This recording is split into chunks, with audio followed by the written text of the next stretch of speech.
Hey there, so I recently picked up a card that I've wanted since I was a kid. Excited to show it here in a minute. But before I do, there were two channels that recently had VRs that I planned on making videos for, but just couldn't get it out in time before the deadline.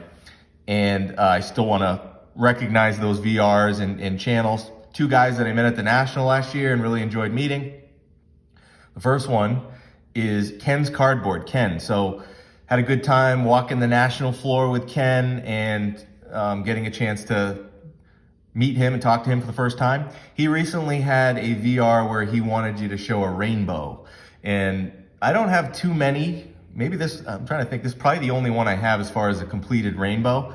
But it is one that I really enjoy. So I wanted to take this opportunity to show my completed rainbow from 1999 Pacific Prism of Pedro Martinez. So here's the first one. This is the base card in a beautiful Mag Pro. Go enter promo code SPLENDID on Zion Case's website and you'll get 10% off your entire order of Mag Pros and also anything else you order there. So what I love about the 90s is even the base cards are awesome. I mean, that's a base card. Look at that. That would be like a chase card now. Beautiful. So we got the base, and then we have the holographic gold, numbered to 480.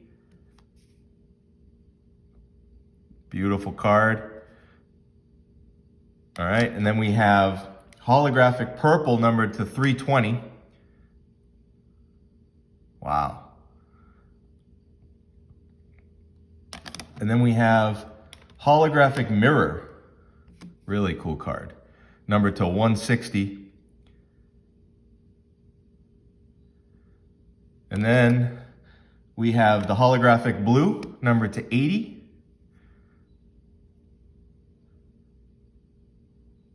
Original prism is the best prism. And then lastly, what I love about this rainbow is it's, what was that, 5 or 6 cards. And then we close it out with the prism red, which is the hardest one to find, even though they're not numbered. And they made more of them originally than like the blue that you just saw, which they made 80 of. I think they made like 110 or 20 of these reds, but they were retail only, so only a few survived. So these are definitely the hardest ones to get. All right, so that's a completed rainbow. Now, the next VR was for Iconic Al. He had a VR where he wanted you to show cards where it had the same picture, different releases, but the same image. Okay, so, hey, anytime I get a chance to show Turn Back the Clock cards in their original, and it's a recent pickup, I'm gonna take that opportunity here. So, perfect time to show. This is my most recent Turn Back the Clock pickup. I've had this one for a while, the 1986 Topps Tiffany Maris. And then I recently picked up this original. That's the 61 Topps, nicely centered, beautiful copy. And that was a big pickup for me and a card I've wanted for a long time, the 61 Topps Maris. So there we go, same image, 25 years apart. And I just love seeing them next to each other there. So that one's for Iconic Al. All right, so lastly, this card I'm gonna show, I remember seeing not only this card, but other cards from that set that it's just you'll see when I show this card here, you'll understand, you've probably seen him too, but something about it just makes me feel very nostalgic. And I remember seeing these cards when I was a kid and just thinking they were really cool. And then, I don't know, they're not like the hardest cards to find. You can find them. I think they made about 1,500, they said, a print run of 1,500 of each one. So here we go. This is the 1974 Laughlin, Old Time Black Stars, Josh Gibson. I want to thank Ryan Nolan, Breakout Cards. That's who I bought this from. He made a post maybe a month back, I think it was on YouTube, where he was selling some cards, and I happened to notice this one in the post and reached out to him and made a deal for this one. This is, so number one, Josh Gibson, as you may know, just doesn't have many cards at all. I mean, he doesn't have any playing days cards. And then the Tolateros is obviously extremely rare and expensive card. So that one's out. And then I remember seeing this set when I was a kid multiple times and just thinking how cool they were. You know, an artist, Laughlin, made these cards, and here's the back.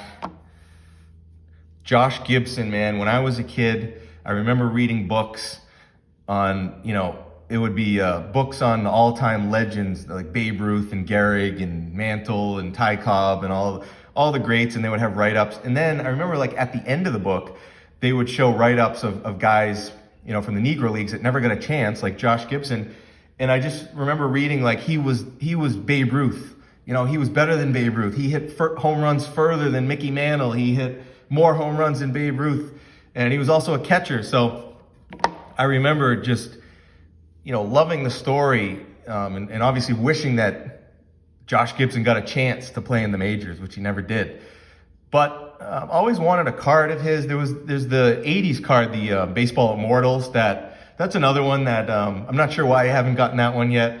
That's a little easier one to get. I'll want to get one of those too eventually, but these are a little pricey. Maybe you wouldn't think so, but again, as far as I think I know, they made, yeah, like I said, 1,500 from what I've read. So there's not a ton of them. I think there's less than 100 graded of this card by PSA. Obviously not everyone's going to grade this card, but you know, it's a nicely centered 4.5. Really, what I was looking for. I didn't really want to pay up too much for a high grade or anything like that. Just looking for a nice copy that was centered. A lot of these are off centered. I want to give a shout out to Matthew, 1956 Topps Guy on Instagram. And he has a great collection of this set. He's got not only this card, others as well, but he's got an autographed Satchel Paige. I would love to have a Satchel Paige from this set too, from 1974.